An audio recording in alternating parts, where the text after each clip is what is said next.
Punctuation Series Summary. Building and expressing with punctuation. Hello and welcome. Today, we're summarizing the first set of punctuations in our series, those small marks that make a big difference in your writing. Let's start with the essential topics covered.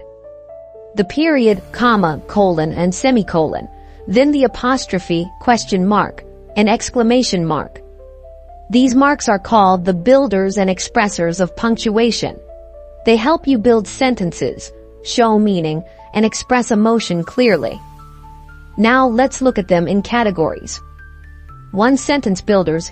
Here we have the period or full stop. A period ends a complete thought. Use it when your sentence is finished. Remember, no space before it, one space after it. Next is the comma. A comma separates items in a list or links short ideas. Remember, you can use commas with conjunctions like and, but, or so. Next are the colon and semicolon. A colon introduces examples, explanations, or details, while a semicolon connects two related sentences. Now we have the second category called expression marks. Here we have apostrophe. The apostrophe is used in words that indicates contractions or possession.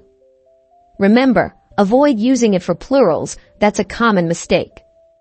Next are the question and exclamation marks.